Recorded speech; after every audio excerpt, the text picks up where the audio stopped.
میرے حضور نے ارشاد فرمایا جب کوئی شخص فوت ہو جاتا ہے تو اس کا جو سلسلہ اعمال ہے منقطع ہو جاتا ہے، عمل کے کھاتے کلوز ہو جاتے ہیں، لیکن فرمایا 3 سلسلے ایسے ہیں جو ختم نہیں ہوتے، 3 کھاتے ایسے ہیں جو جاری رہتے ہیں۔ اللہ اکبر۔ سب سے پہلے صدقہ جاریہ، دوسری بات میرے حضور نے ارشاد فرمایا علم جس سے لوگ نفع پائیں۔ اللہ اکبر۔ علم کسی کو سکھا دیا، وہ تسلسل باقی رہے۔ ہمارے استاد قبروں میں چلے گئے، لیکن آج ہزاروں طلباء کو اور لاکھوں عوام کو ان کے دیے ہوئے جو سبق تھے جو انہوں نے ہمیں پڑھایا آج ہم لوگوں کو بتا رہے ہیں، تو ان کی روح کو اس کی برکت پہنچ رہی ہے، پھر یہ ان کے استاد، پھر ان کے استاد۔ تو علم نافع یہ کبھی بھی کھاتے کلوز نہیں ہوتے۔ اور تیسری بات میرے حضور نے فرمایا نیک اولاد جو ماں باپ کے لیے مغفرت کی دعائیں کرتی ہے، یہ صدقہ جاریہ ہے، یہ کبھی بھی ختم ہونے والا سلسلہ نہیں ہے۔ میں کہتا ہوں کہ اولاد اگر نیک ہے، اہتمام سے دعا نہیں بھی کرے گی تو دن میں کتنی مرتبہ کہے گی ربنا اغفر لی ولوالدی، اے اللہ مجھے بھی بخش دے، میرے ماں باپ کی بھی مغفرت کر دے۔ ایک شخص کے 5 بیٹے ہیں، 4 بیٹیاں ہیں، 3 بیٹے ہیں، 4 بیٹیاں ہیں، تو اب سارے نمازی ہیں، تو روزانہ 5 نمازوں میں کتنی مرتبہ ربنا اغفر لی ولوالدی۔ تو اولاد والدین کے لیے اسپیشل دعا کرتی ہے جو ہے وہ نماز کے اندر، اور اگر اولاد صالح نہیں ہے تو نماز کے اندر دعا کرنا تو دور کی بات ہے، چونکہ وہ نماز نہیں پڑھتی، صالح نہیں ہے، تو دعا کیا کرنی ہے؟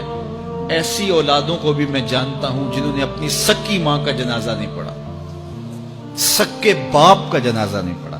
ویسے ایک ایسے بد نصیب کو میں جانتا ہوں جس نے واقعتاً نہیں پڑھا، آیا ہی نہیں، قبرستان میں بھی نہیں آیا، لیکن بہت سارے ایسے لوگوں کو میں جانتا ہوں جو قبرستان میں آئے ہیں لیکن اپنے باپ کا، اپنی ماں کا جنازہ نہیں پڑھا، جنازگاہ میں کھڑے رہے، جنازہ نہیں پڑھا۔ آپ سوچتے ہوں گے کوئی ایسا بد نصیب بھی ہو سکتا ہے؟ میں کہتا ہوں ایسے بد نصیب لوگوں کو آپ بھی جانتے ہیں۔ یہ کون بد نصیب ہیں؟ جنہیں جنازہ آتا نہیں، ساری زندگی لوگوں کے جنازوں میں رسمن کھڑے ہو کے آ جاتے ہیں، جنازہ آتا ہو تو کچھ پڑھے، جاتے ہیں ہر جنازے میں ہیں لیکن نماز جنازہ ہی نہیں آتی، تو کھڑے ہو کے لوگوں کو دیکھ کر کے سلام پھیر دیا، لوگوں کو دیکھ کر کے ہاتھ چھوڑ دیے، اور جو ہے وہ جنازہ پڑھنے گئے تھے۔ اور جب اپنے ماں باپ فوت ہو جاتے ہیں تو کیا سارے کام چھوڑ کے جنازہ سیکھتے ہیں کہ ساری زندگی لوگوں سے فراڈ کیا، دھوکہ کیا، آج اپنی سکی ماں کو دھوکہ تو نہ دوں، آج اپنے سکے باپ سے تو فراڈ نہ کروں۔ ساری زندگی جو لوگوں سے فراڈ کرتا رہا، پھر ایک دن اپنی سکی ماں سے بھی فراڈ کیا، اپنے سکے باپ سے بھی فراڈ کیا۔ اور مجھے بتاؤ شخص سے بڑا کوئی بدبخت ہو سکتا ہے کہ جو اپنی سکی ماں سے فراڈ کرے اور وہ بھی مرنے کے بعد، سکے باپ سے فراڈ کرے، اس کی لاش پڑی ہوئی ہو اور وہ اس سے فراڈ اور دھوکہ کر رہا ہو؟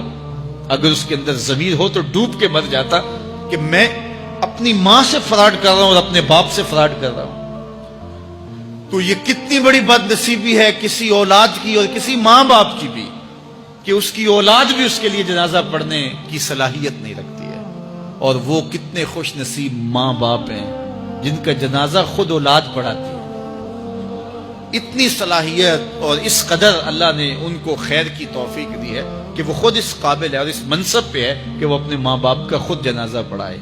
کوئی جنازہ پڑھائے بڑی برکت ہے، لیکن جس خلوص سے بیٹا دعا کر سکتا ہے کوئی اور تو نہیں کر سکتا ہے۔ تو اپنی اولادوں کو نماز جنازہ سکھاؤ، اپنی اولادوں کو دین سکھاؤ، یہ عادی بن جائے نماز کے، تاکہ بعد از انتقال دعاؤں کے سلسلے جاری رہیں۔